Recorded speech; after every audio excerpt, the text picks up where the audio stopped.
All right, what are you up to? All right, man. Not much. I'm taking these nanites, right, that Wesley discovered, and I'm making them big enough so that they're just nights.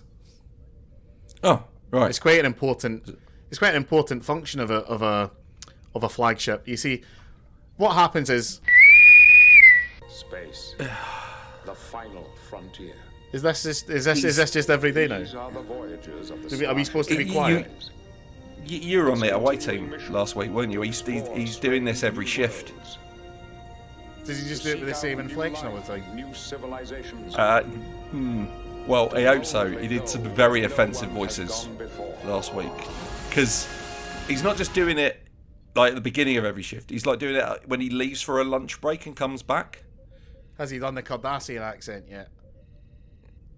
Because the thing is, well, he thinks that that's okay. Have you not noticed? Have you not noticed that a lot of his punchlines are delivered in a Cardassian accent these days?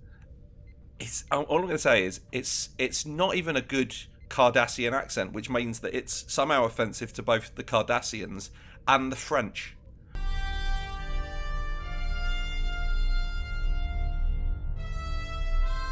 Podcasts. A Frontier.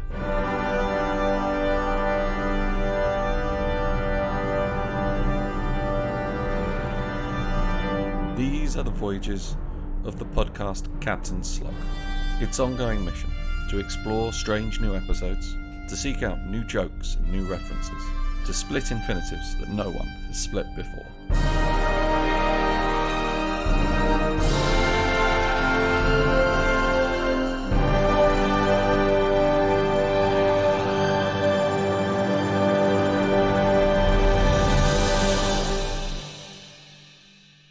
Captain Slog, Stardate 47. These are the continued voyages of Eddie Edwards and Mark Bench as we work our way through all of Star Trek The Next Generation. We've been gone a while, if you don't count Christmas. How you been, Mark? What you been up to? Not a lot, mate. What have I been up to? Christmas and New Year. I'm not a new... Not much of a resolutions. New Year's. I'm not for a New Year's revolution. Not much of a resolutions guy. Bill Egan asked me if I was, and I don't know if I am. I don't know if I don't know if I particularly subscribe to the idea. Look, I don't like organised fun. Right? I think I don't know if it's just because I'm a miserable bastard. I don't particularly like going out for like the big days, like Hogmanay, New Year's Eve. What else do we celebrate in this country? VE Day. I don't like the big party that we all have for VE Day. I hate VE Day. Valentine's Day. The fireworks always set the dog off.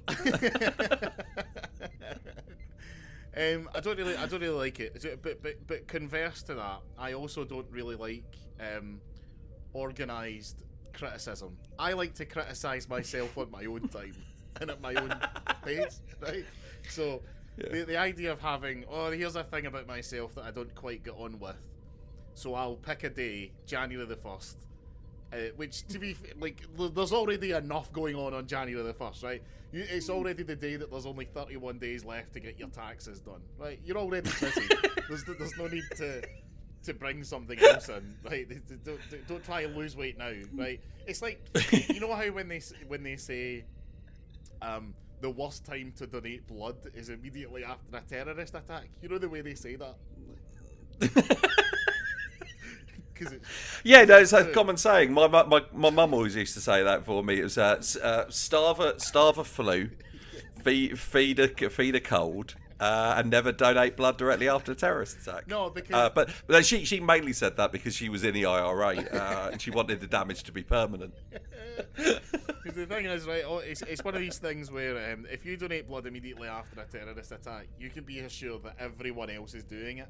The best thing to do if you want to donate blood genuinely is give it about 6 weeks and then do it then, because obviously they're going to have run low on their supplies, right? But we all know this. That's what I'm like with resolutions. I'm just like, don't make it now. Just what to do is do what I'm doing, right? Just treat January the 7th like January the 1st. So I'm taking this whole week, because people always give it, the week between Christmas and New Year when you don't really know what's going on and you just eat whatever you want. No, that's playing life on easy mode. What to do is do it on hard mode. Have that week when you're also at work and shit, right? Do it between January the 1st and January the 7th. And then on January the 7th, that's when I'm going to start enacting my resolutions, which, to be honest, in general are lose weight and try to be a bit more conscious about when you're being an arsehole. Because, so you have to realise that, Mark, the way that you think it's acceptable to be treated is maybe not the same way that other people find acceptable to be treated, and sometimes people just aren't up for it the way that you are, and you just need to learn to give yourself a bit of empathy, and give a bit of empathy to that's my resolutions is lose weight and stop being such a cunt. No, yeah, my revolution is obviously going to be behead the king, but my resolution, you should do what I do for resolutions, which is what I've done, and this might not work for everyone, but it's a good technique. Is what I've done is, instead of having resolutions of my own, I've been given a complicated plan of physiotherapy to help me recover from brain injury. So I'm just doing that. It was like it's like they were like, oh yeah, to regain control in your hand, what you want to do is like draw for like 20 minutes a day every day, and I was like, that's more or less what I want to do anyway. So yeah, that's great. And I've been told I should try. I want to try. Okay, so I tried swimming since we last spoke, right? And swimming with no balance, Jesus Christ! It was like swimming in a boat on a cruise ship in a storm. And then I went to the physiotherapist, and they were like, what's really good? Swimming. And I was like, no, it's not. It's a fucking nightmare. He goes, yeah, no, do 2 lengths. If it takes you more than 15 minutes to recover, ease back. So I guess the way that you learn to skydive is by jumping out of planes. Yeah. Well, the reason, actually, the way you learn to skydive is by watching some sort of comprehensive video training and being fitted for a parachute. Then jumping out of planes. Don't just jump out of a plane. If you want to learn to skydive and you just on your next holiday flight, don't just open the door and dive out. So also, towards the end of last year, I think I spoke to you about this, but I put myself in to be assessed for adult autism. Yeah. And they send you a questionnaire. They send you 2 questionnaires. One's to be filled out by you, and one's to be filled out by your parents. Right. Okay. And I filled mine out, and it was like, I think I've discussed this, but the questions are obviously designed for, like, specifically to catch you out and stuff like that, right? But my parents sent theirs back, and they said, "Listen, we filled this out as honestly as we could.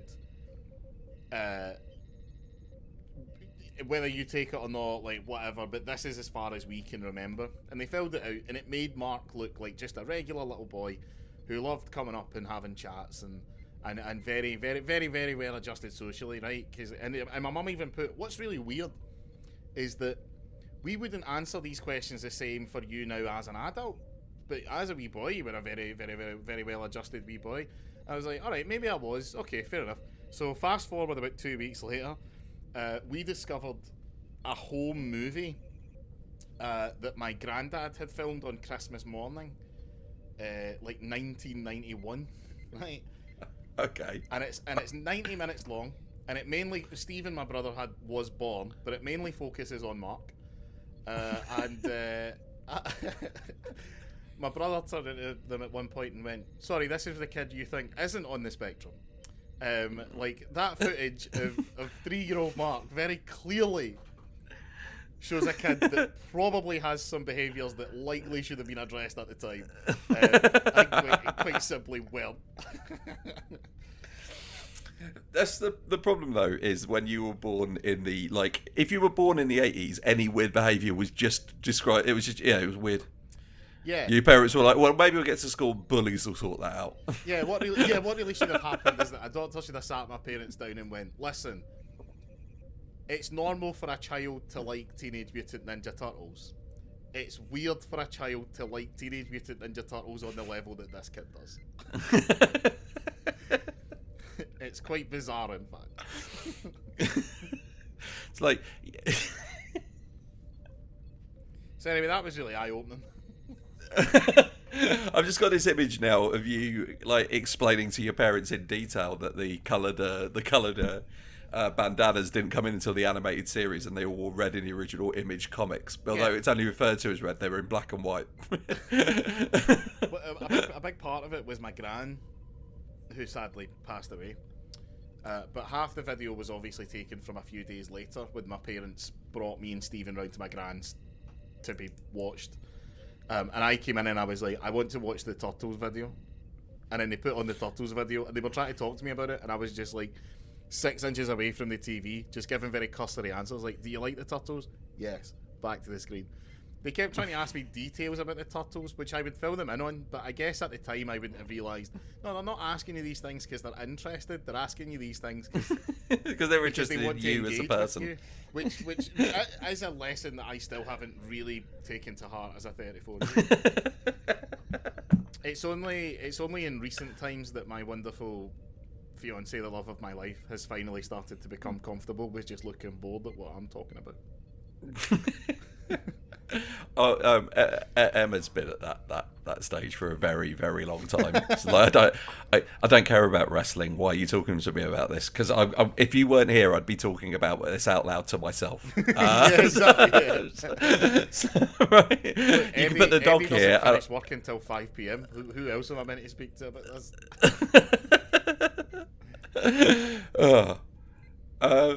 Anyway, Star yeah, Trek. We're back. yeah, we both watched an episode of Star Trek. We watched this episode weeks ago, and I've looked at my notes. Bev's back. Yep. Beverly Crusher's back, and at the end of the episode, gets weirdly over defensive of a child that she abandoned for a year.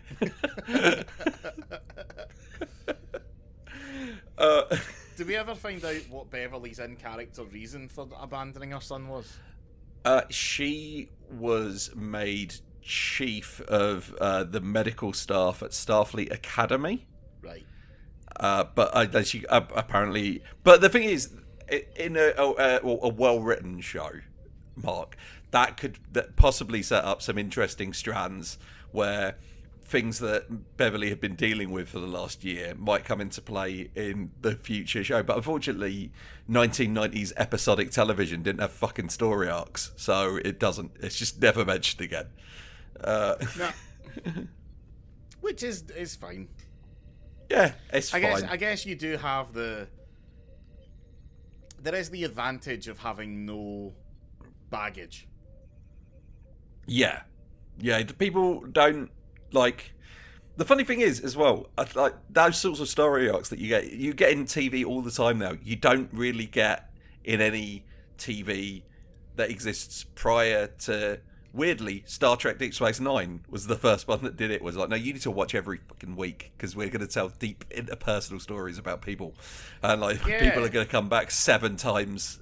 I guess Buffy had that because like I've never really watched Charmed other than over Laura's shoulder when she's been watching it, and I never really took to Charmed. I think ironically it's like Buffy without the charm. But did that have it? Did Charmed predate Buffy? I think so. As far as I can remember, I think Deep Space Nine, like this run of Star Trek into Deep Space Nine, starts before Buffy, and Buffy starts before Charmed. So Buffy for me is like the threshold of when TV becomes important and like episodic, but also with character arcs that continue.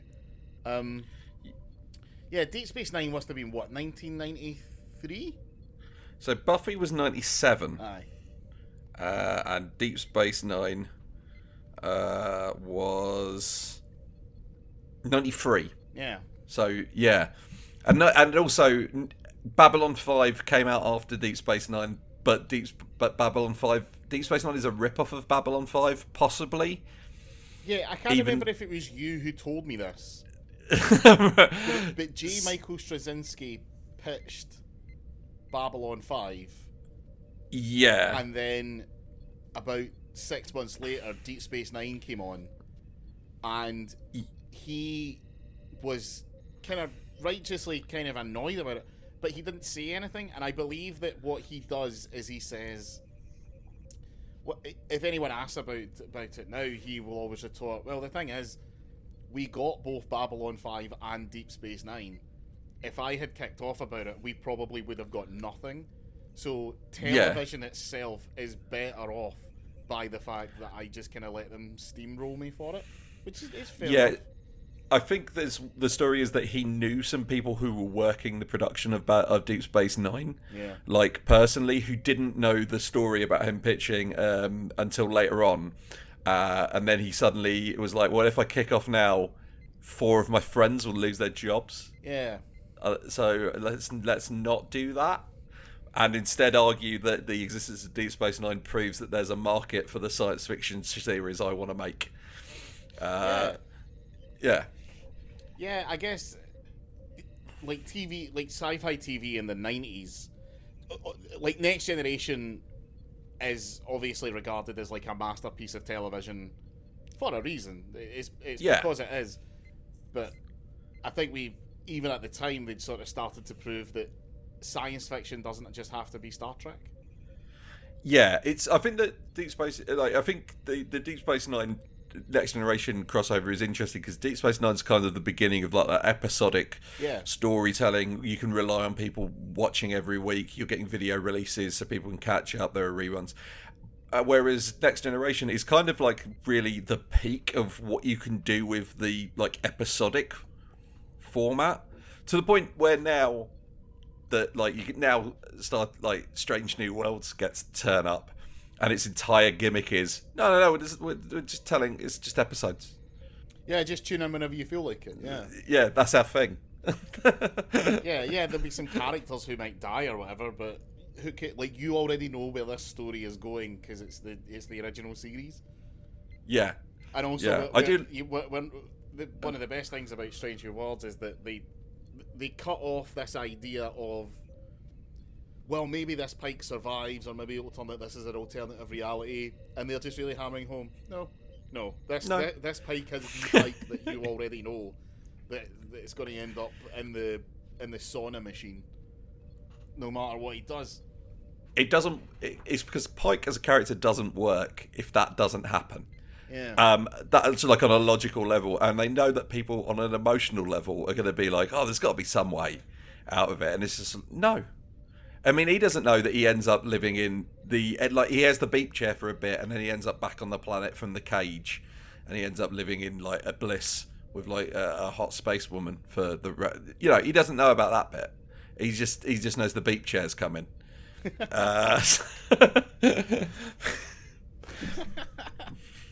Yeah. Right. I want to say one thing about this episode because I've got to attempt to speak about this episode. Right. Okay, I want to talk about specifically the guest actor Ken Jenkins, who appears in this episode. Who, if you will know as Bob Kelso, because it's Bob Kelso, and it's great. But I really like the fact that his character is called Paul Stubbs. Why? Because I like the fact that in the space year whatever, there's still people like. Because I like the idea that no matter how many years you get into the future, there are still people called like Greg. Yeah, I like that there's still people who are named for, like, if you were to read an article in the Sun, like this is someone down the pub that they asked about this particular. Yeah, like local bus driver Paul Stubbs. Yeah, Paul Stubbs absolutely agrees that people should be learning maths up until 18 at school. I was in the pub the other day, and I'll tell you this: the lassie behind the bar, she didn't even know that 250 and 250 is 5. Paul Stubbs, 51. I reckon that when you're quoted in the Sun, they shouldn't give you the age of the person. They should tell you how comfortable their daughter would be introducing them to a black boyfriend, like as a percentage. I think that'd be much more useful. What would Paul you Stubbs, what would you, 56. what would you call that quotient? I'd call it the get out quotient. 1 to 10, with a get out of 8.95. Paul Stubbs doesn't understand why these people aren't taught English as well. They come in here, they send all their kids to all the schools, and the kids can't even speak English, and then all the teachers are having to spend all their time, and that's why the education system's falling apart. Get out. Yeah. 8.7. Why? Yeah, I hope that there's a. I hope that. I hope that next week there's this guest character called Tom Gascoigne. No, the guest character in next week is called Raoul Moat. Do you think Raoul Moat was ahead of his time?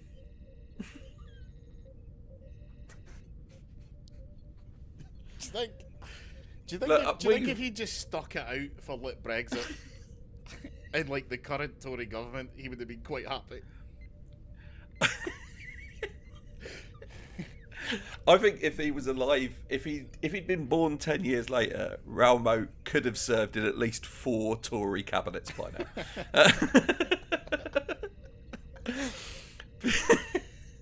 Right. Anyway, Paul Stubbs.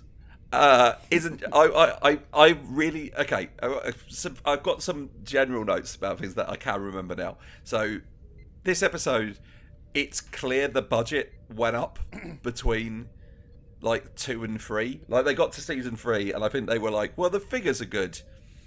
The viewing figures are good, even though everyone agrees it's not a good show. So what if we gave them some money? That was how they got Gates McFadden back. She was like, I don't give a shit about a pay rise. So long as the show looks better, I'll be there. No, they just told her that Jean was ill. Yeah, he can barely visit the set. I'm in.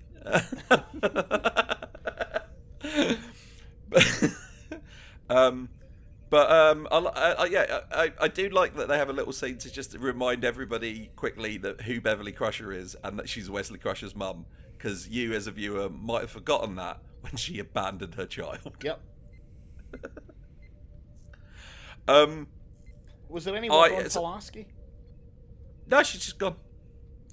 She wronged Picard, and Jensen fucking spaced her. There's some fucking fan service you could do, Star Trek makers. Like, don't fucking in Picard season 3, fucking tell us what fucking happened to Pulaski. Yeah. Just right. What you got to do, right, is Picard gets back on the Enterprise and he's like, "This captain's quarters isn't big enough.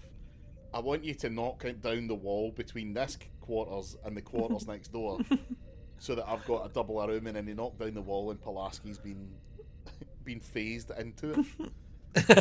Like O'Brien got so sick of her shit one day that he just fucking beamed her like in between 2 walls of the Enterprise.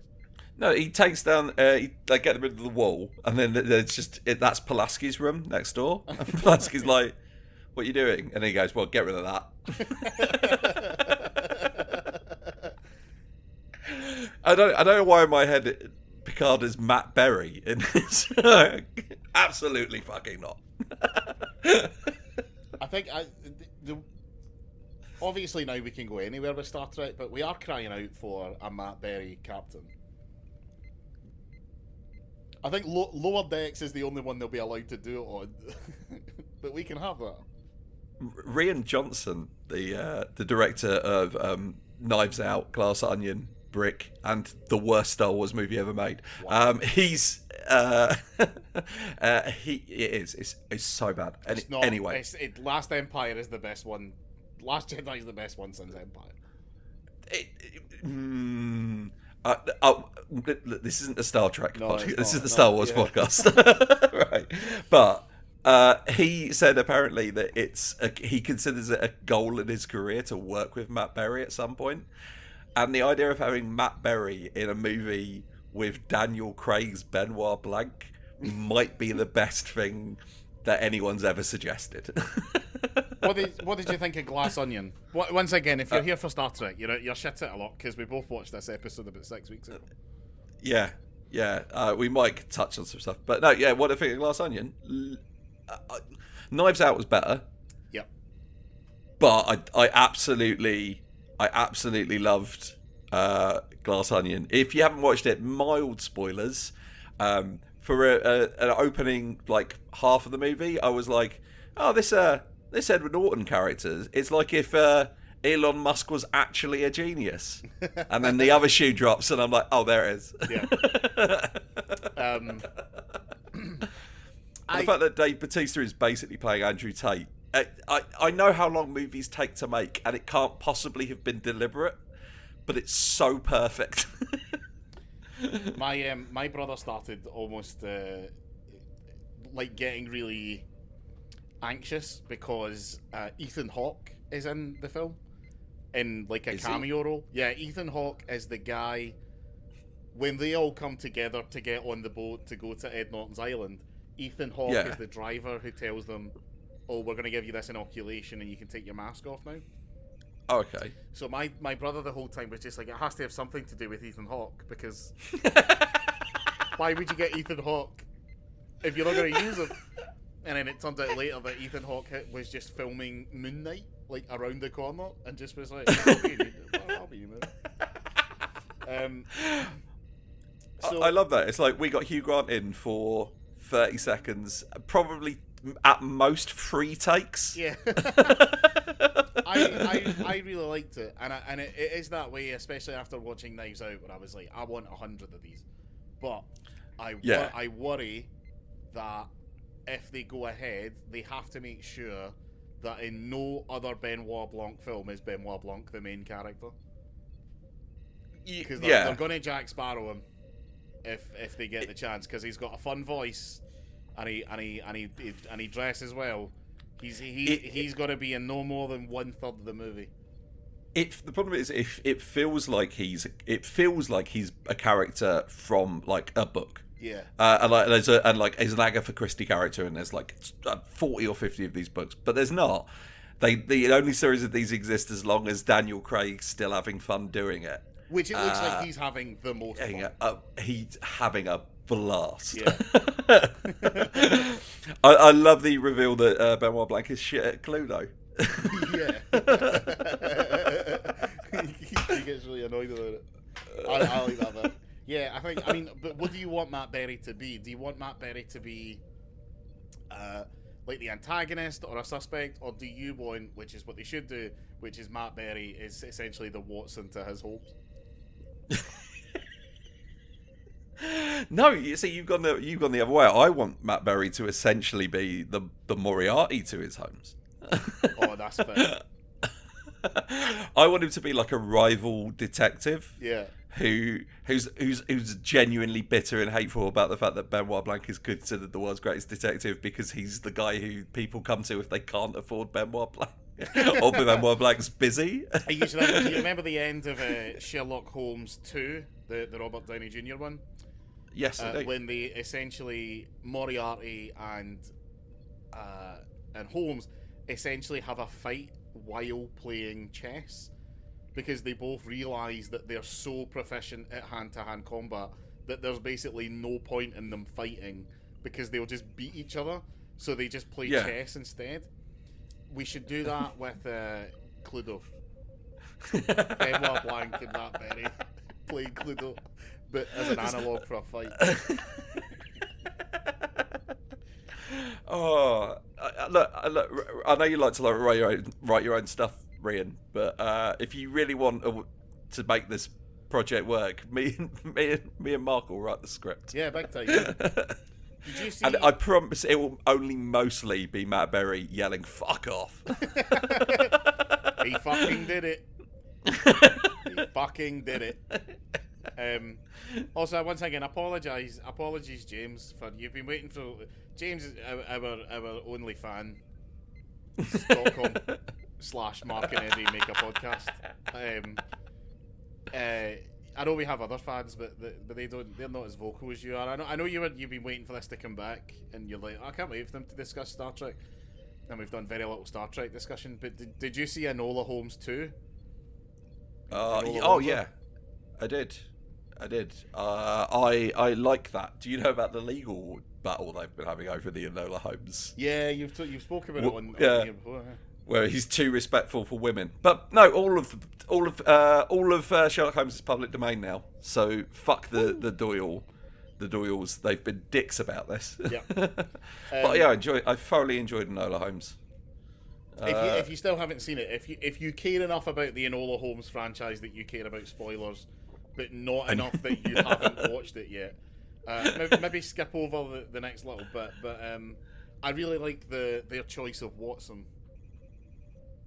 Oh yeah, Amish Patel, that's a good choice. Because we were sitting there the whole film going, well, you have to have Watson. If Cavill's getting his own spin-off, he has to have a Watson. His Moriarty doesn't really matter. Like we can get into that later, right? But we have to give him a fucking Watson. So who do you give Henry Cavill? Hamish Patel wasn't one of the choices that we went for, but it is a spectacular choice. Yeah, and if you are a fucking historical purist who wants to try and argue about this, a person of Hamish Patel's complexion, shall we say, being somebody who worked for the British Army overseas, actually fully fits in with what the British fucking army was and what they were fucking doing at the time. So, yeah, fuck you. I didn't go to see any of my extended family this year, so I didn't have to listen to anyone being super racist about So it's actually really refreshing. No, but yeah, I think they only he's make really up 13% of the population, Mark. Why are they in so many adverts? Because it's because the company have worked out that pissing off people like you racist, is going to make them more money than getting you on side. Maybe you should spend more and have a better job. Oh, you don't because you've not got an education. It's not even that, because I've looked into this. It's more that it's not that people who get pissed off at that won't buy it. It's that they've realised that the tiny percentage of those people who will not buy it, because of diversity in the adverts, is so insignificant compared to the amount of people who will buy a product because they see themselves in the diversity of the advert is like way higher. Yeah, that's it. It's one of these things where I looked into it because it's actually really, really interesting the way that it works. People of colour are more likely to buy a thing if they see a person of colour advertising it, whereas white people because we've spent so long seeing ourselves as the default in advertising that it doesn't affect us. No, yeah, we just assume that an advert is for us because they all are. Yeah, because why wouldn't it be? They obviously want us to buy things. We are the majority. They want us to buy the shit, but what they also want is minorities to buy them, and the minority of white people who are going to get annoyed they don't give a shit about. Like I used to love getting into these arguments because these would be huge arguments around my extended family, and no one would ever listen. Look, don't get me wrong. This is exactly the same thing as when people argue about how things work in Star Trek, and you lean in and go, it's just a TV show, right? Which is the worst argument, right? But the fact of the matter is, like, advertising companies, they don't care. Like, they don't give a shit. Like, they're not there to like, it is a big thing in our family that it's like, why are they so overrepresented in adverts? Why are people of colour so well, that's not what they call them. But why are they so overrepresented in adverts? Like, do you not find it distracting? Do you not find it this? Do you not find it that? And it's like, that argument presupposes that the adverts are here as like a public service. Or that they have some sort of artistic fucking merit. Yeah. And it's like does it not, when people say does it not distract you or does it not annoy you, the truth is you have no idea how hard an advert has to work to just in any way permeate my fucking consciousness. I spend a lot of time online, so like if a YouTube ad starts playing, I genuinely like turn the screen away or just leave. I have no interest. So there was a black guy in that Duracell advert. Yeah, there's also a fucking bunny rabbit. I don't give a shit. No, I am quite susceptible to adverts. One sort of repeating mantra in my house said by me is that I will never join a cult. Like, there is no cult that is ever going to be good enough to get me, right? To which Laura usually just shakes her head, knowing full well that I will absolutely join a cult. It is inevitable. At some point, I will be in something that can be described as a cult. Because I can be sold things very easily. I do find myself quite susceptible to adverts. All it's going to take for you to join a cult is for them to have a nice jumpsuit. Right. If it looks kind of Ghostbusters-y, I bet you'll be like, oh, that I could wear that every day. I like jumpsuits. I like looking at people in jumpsuits. Like Dan Harmon, who I obviously base a lot of my life choices around. When he lost a lot of weight, he just started exclusively wearing boiler suits. and I've told Laura, I'm like, that's coming, by the way. I'm warning you about that right now. That is going to happen. Speaking of like adverts, so you know that like when you live with somebody, the advertising algorithm treats you both as the same person. Yeah, we've had some very confusing adverts in our time. Yeah, so I constantly get adverts for like Emma's very career driven and like very focused that way. So I get like adverts for telling me to like employ agile project management at work, and which is ridiculous. Whereas she gets adverts for like the things that she like for Christmas. She got me, and I guess this comes as an advert, the soundtrack to the movie Miami Collection on vinyl. And I can't. There's no way that any algorithm should be suggesting that to her. That's a me thing. So occasionally see shit. She's like, What were you Googling the other day? And I was like, I was looking into like Japanese wrestling. It's like, right, because all I'm getting is tickets for the New Japan G1 climax. See, I constantly get adverts about how to be a more conscientious lover, which were obviously meant for Laura.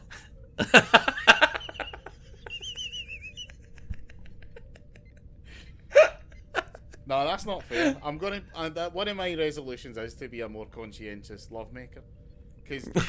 And by that I mean I'm going to tell Laura more of the things that I enjoy, because she's starting to look a bit bored with the stuff that she's doing at the moment.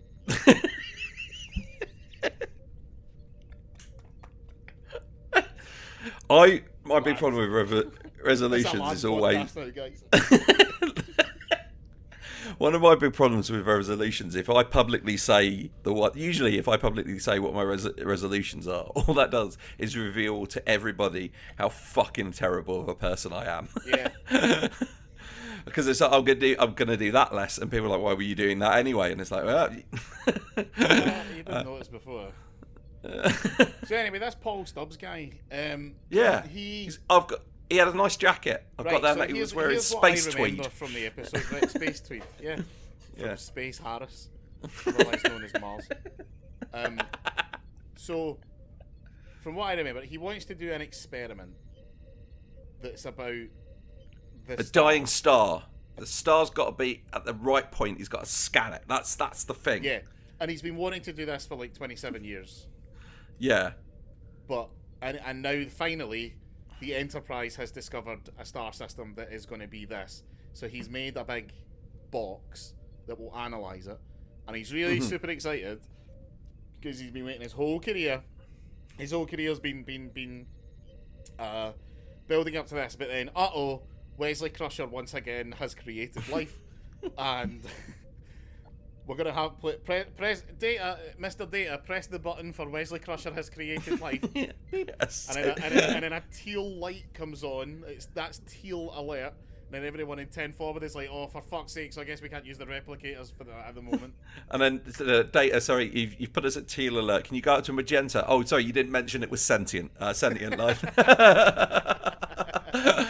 Oh, yeah, he absolutely lets his nanites out. Yeah. And what I'm going to say is he gets lucky, because like letting nanites out and start evolving could be the end of the human race, all life in the universe. It also possibly could have yet again evolved into something that Wesley's going to want to fuck, which is yet another Wesley storyline. How do you think the nanites got out in the first place? Oh, it was a science experiment, was it, Wesley? Oh, yeah. It's a bit sticky, isn't it?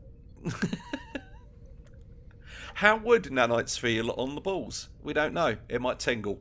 Wesley was doing important research. I'd imagine pretty tingly. I imagine nanites is feeling tingly because they're small, aren't they? They're like, they're crawly. Yeah. Yeah. When does a nanite become just a knight? Well, it's only a nanite after the 3rd generation. Hey. So he's invented these nanites, or he's let these nanites out. We're at Magenta Alert, and Paul Stubbs is like, "Sorry, I came here for this thing that I've been waiting 27 years for." And you've screwed it up. And also, I'm going to sit here and imagine baseball games by reading stats cards, rather than watching them on film or in the holodeck. Wait, was that a thing? Yeah, he was like, I've got it written down because I jogged my memory. I saw it in my notes. He was like obsessed with like baseball scores, and he was like, oh, you can read the stats and like know what the game played out like. I'm going to defend that because I looked into this after watching Ferris Bueller's Day Off. There's a bit where they go to Wrigley Field and Simone is like Ferris and Cameron are sort of having a chat. But Simone is like doing something. She's like writing something down, and I've seen that movie a lot. I always was curious about what she's writing down. So baseball scoring is like an art form in itself. It's not just like in football scoring where it would be 1-0, and then you scrub out the one and you're 2-0, right? It's almost like an analog kind of spreadsheet situation. And the types of symbols that you write down and the way that you do it, basically it does tell the story. It's almost like storyboarding the entire game. Like, if you know someone who can read that language, you can hand it to them and say what happened at this point in the game, and they will tell you it. So long as the scorekeeping was done well, they will tell you it to an accuracy that you could show them a game they've never seen and then play the game, and it would be exactly what they did. So it is almost like it's kind of like the difference between reading a book and watching a movie. Look, I agree with you. I agree with you that is possible. But what you've described there is look. Books are more boring than movies. So that's by a that, fact. that's a scientific fact. I think that this podcast is willing to stand behind that opinion. Yeah, nobody drops money to go see a book on opening night. Anyway, right. So, by the same, by people who like trans people. Yeah. So by that logic, then the reading of the scorecard like books must be more boring than watching a game of baseball. And Mark, I didn't know it was possible for something to be more boring than watching a game of baseball. Right. Oh, and if you're a fan of baseball and you're listening to this and you're going, oh, English people like cricket. Right, okay. Cricket takes 5 days to play, and I understand that sounds like a lot. But I recently found out, Mark, that every time they play baseball, it's a best of 14. So, like, when they play a game of baseball, that's not the game. The winner of the game of baseball isn't decided until they play for 7 days. Okay? Which means that's 2 days longer than cricket. Just because you call each day a game, it doesn't mean that it's fucking liars. Right? Fuck all baseball fans. Which I understand might be... Like, I like some American sports. I just won my NFL fantasy league, and I won it because my my opponent's last player nearly killed a man, but and the game had to stop. And the player was like, I just need him to get less than 6.88 points, and he got like 1.9. And I woke up in the morning, the game hadn't finished, and I was like, what's going on here? And it turns out that somebody tried to tackle him and he hit him so hard his heart stopped. Yep. And then they had to stop the game. Now that's interesting. There's a symbol for that in baseball scoring. I just love it. Oh yeah, that's the game where the guy's head exploded, isn't it? Because how do you know that? This little symbol of a man with no head. Yeah.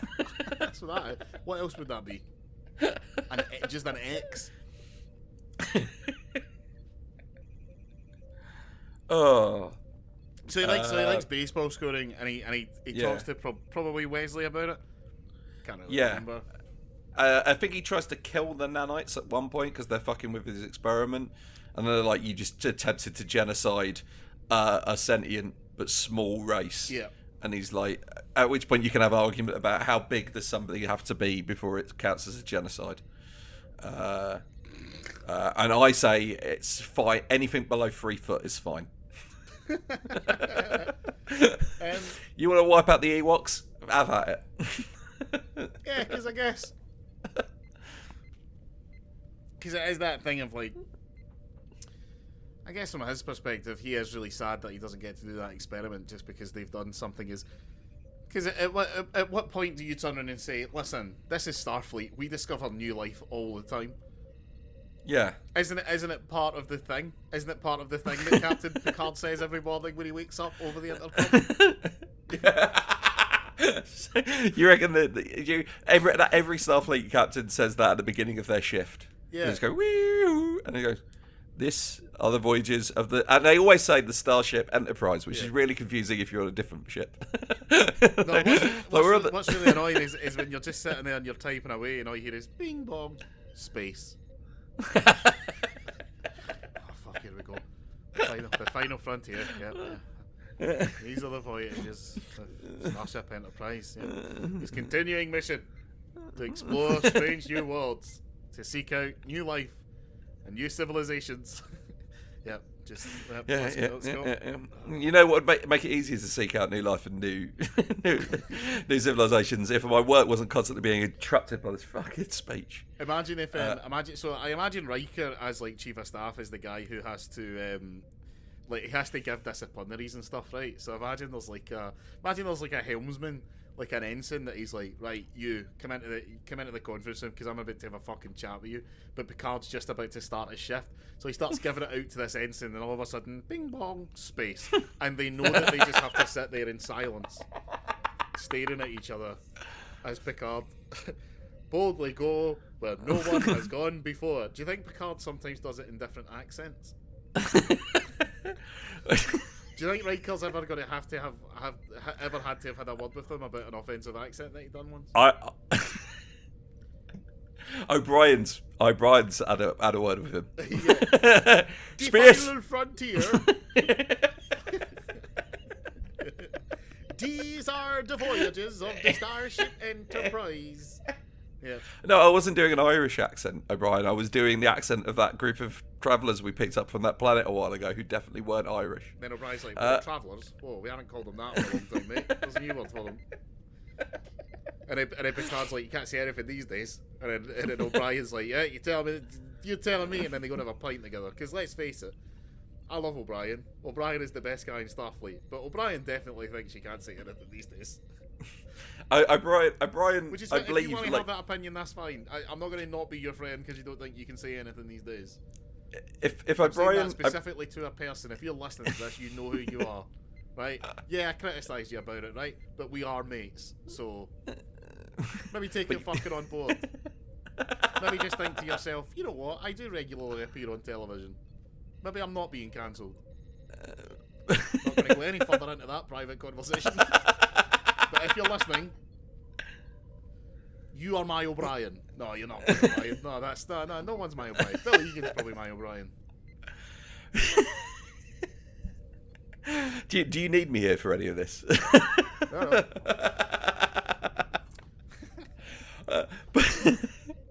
Oh my god! No, to be fair though, if first of all, O'Brien gets away.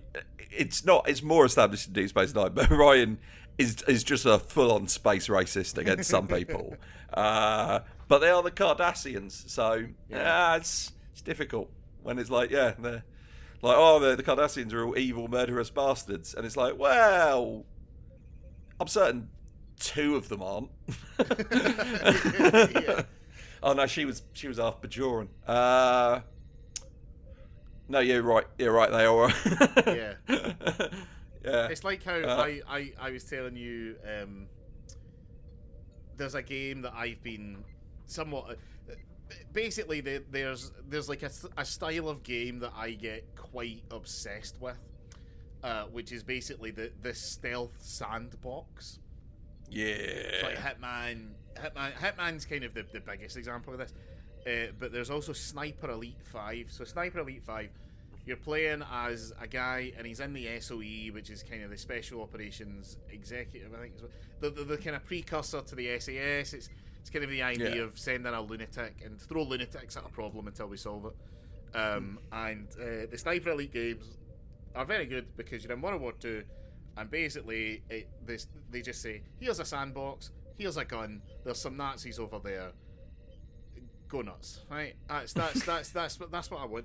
But in this game, they really started leaning into quite a weird little mechanic, which is when you get the binoculars out to for anyone who can't see this, I'm miming binoculars. To scope, to kind of figure out. I love. Sorry, can we just address this? Mark is worried that you won't understand what he means by binoculars, so he's going to mime them, and then he's going to tell you that he's miming them. But if you don't understand what binoculars are, him not describing the mime in any way would mean that it's essentially useless. It's why I'm not going to describe the taste of the binoculars. So you put the binoculars on, you look out, and you're like, "There's a Nazi over there," and it will be like, "Here's the guns he's got. Here's his heart rate because he's not scared yet." Because you haven't shot all of his pals around him.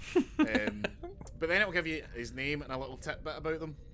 And normally it'll be like Hans Schaefer plans to name his first kid Adolf after the Führer, right? And you're like, oh, good, right? You're fuck you, right? I feel nothing about killing you. And then it'll be like grassed his parents. For like anti-Hitler sentiment and all that, and you're like, right, good, you can get shot in the stomach because it'll like the pain will last longer. But then occasionally you'll get one where it'll be like a little guy and he'll say, used to be a stand-up comedian, still writes comics about how terrible Hitler is in secret, even though he knows that the SS like will kill him for it. And sometimes I'm like, oh shit, you've given me a game where you've basically given me a playground to kill Nazis in, and now you're making me sympathetic towards some of the Nazis. Well played, game. Because, like, The Last of Us 2 did this, right?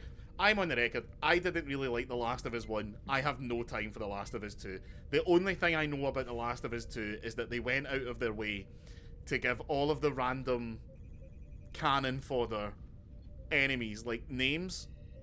And like some sort of personality. So like if you kill one of them, someone else will be like, have you seen Michael? He had food for my family or whatever. But I'm just like, we're in the fucking apocalypse, bitch. It's dog eat dog, right? I don't care if you get people's names. I'm gonna stab you anyway. In fact, I want to learn your names so that I can call them out as I fucking shunk the knife straight into the small of your back. That's the way I like to enjoy The Last of Us 2, right? But this game, where the Nazis are demonstrably really bad, I'm just like, oh man, I'm gonna sit back and take stock. This guy seems all right. Like some of them, they're like sell secrets to the resistance, and I'm like, I can't kill this guy. I know obviously that didn't happen. This guy wasn't real, and that when I turn off these Xbox, these people are going to cease to exist, which is, you know, an existential crisis all on its own. But I'm not killing. I'm not gonna shoot the guy who sells secrets to the resistance just because the game makes a big thing of it when I hit him in the balls. Does you reckon they have that on the like the settings on the holodeck when you load up like Indiana Jones? You want to play? You order Indiana Jones. What level do you want your Nazis set to? It's like top level is true believer, bottom level is moderately sympathetic. Yeah, number 2 is just conscript. Yeah, never fully sympathetic because they could always, left. Yeah. But actively bringing them down from the inside. Yeah. Oh, man, I fucking hate Nazis. Yeah, me too. That's why I really like games that let you kill them in really fun and inventive ways. That thing that you're talking about in The Last of Us 2, it's worse than that. Like they have the main character, they have one of the characters from The Last of Us 1 who you're supposed to love and respect and like, and to like imply that like her cycle of revenge that she's got locked into is incredibly bad for her. All of her bad guys have that like stuff set up. But then halfway through the game, you flip to you play as the other character who is the person you're hunting down, trying to get revenge on. So you meet all of like these characters and see their life and their community that they built. but you need enemies for her to fight. So she ends up friends with an escapee from another nearby society, and that kid is being hunted to the death for the crime of being trans. So that you can feel absolutely no moral problem whatsoever with killing all the people that she has to kill in exactly the same way, because that's morally acceptable because they're religious zealots. Fair enough. Yeah, it's... I'm just going to say this. I like The Last of Us, and I played The Last of Us 2 all the way through, and I actually think The Last of Us 2 is a good game, but just from a story perspective, The Last of Us 2 doesn't need to exist beyond the first 10 minutes where Joel dies. And if you're surprised that Joel died and you're upset about it, tough. That was the obvious only thing that could happen story-wise, you idiot. Yeah. I like the first 10 minutes of The Last of Us 1 when you were escaping that little town. Yeah. And then after the game just really wanted me to feel sad about a giraffe. And I don't like being told what to feel. And that, Eddie, is why I'll never be in a cult.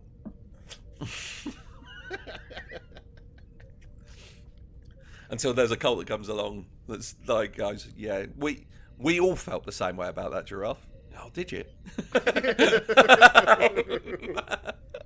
Glad it's not just me. Well, sorry if this was your favourite episode of Star Trek. But it was nice to catch up. I've got one thing in my notes that just says is that I because these are chicken scratch and I have no idea of how they work, but I just got written down the line. Apparently, that at one point the nanites say, "What is mercy?" And I've just got, that's a great line to hear from an AI, isn't it? Yeah. Next week, I assume we'll have. Everybody says next gen starts at 3. Yeah, and it starts. So I imagine from next week we'll have a lot more actual track. I mean, this was a better episode than your standard nothing episode of like one or like there's nothing in this episode offended or upset me, and the production seemed better. So, and if I had been like if I had been watching it at the time and this was the episode they came back on, I'd probably be a bit sad. But if I was just having a hangover day and I turned on Sky Sci-Fi and this was the episode that was about to start, I'd be happy enough. Yeah, it's an alright one. Yeah. So yeah, I think they give the nanites a planet. That's what the Mormons. Because there's low. Imagine you died as a Mormon and you got to your planet and it was the nanite planet. The way I understand it, the Mormons mercy? believe that. So I don't know if it's the Mormons or if it's Jehovah's Witnesses, but they believe that only a certain number of people will get into heaven, and their current Mormons. And their current membership is already way higher than that number. Yep. So what's the point? Am I trying to work my way to get another Mormon booted out? If anything. It's like, oh, Greg's not been a particularly good Mormon this month. Maybe I can nudge him down. Well, you know, but you know the way that they say like if you run like a comedy open mic night or something, you shouldn't let people in for free. You should make people pay £1. Even though that's barely anything, but it makes people appreciate it a little bit more because they've paid something. Maybe that's what it's about. Maybe it's like if you were in a religion, like Catholicism is basically, look, just be good and be sorry about the kids that you fucked, and you'll be fine, right? But if you had if Catholicism was like be good, be sorry about the kids that you fucked, but only the top 200,000 Catholics are getting in. People will be like people like gamifying it. Like I guess the only thing about the Mormon thing is that you'd have to have a league table. If anybody out there wants a money making like gold mine, if you are the person who can turn the Church of Latter-day Saints into an app, right? It's like, oh, you did 4 Mormonings today. You get, I don't know what Mormons do. Because I guess also every time that maybe if there's a Mormon who's like a particularly good Mormon, and then they die, it would be like retiring a jersey. like in a sports team. Like it's like, no, that's what's gone. No, now there's one less slot for us all to fight over. Oh, see, my friend Elle was raised as a Jehovah's Witness, and she got out, and she'd be dead now if she was still a Jehovah's Witness. Yeah. Because she had a very rough miscarriage a few years back, and she lost 8 pints of blood. Jesus. And as she told me in hospital, well, she was still very much up, very much like full of painkillers. She pointed at her husband and said, "He's a lucky man. I lost 8 pints of blood and none of it came out downstairs. Tighter than a dolphin's blowhole."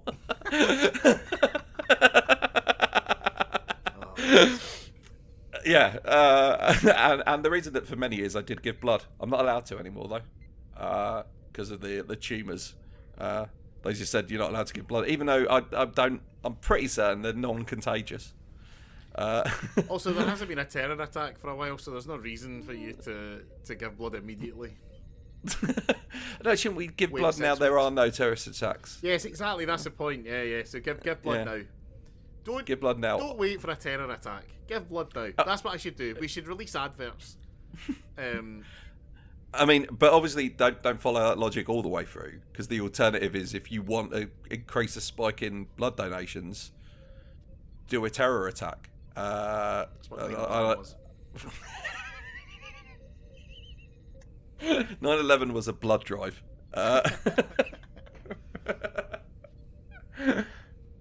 Right, see you next week. Bye. Bye.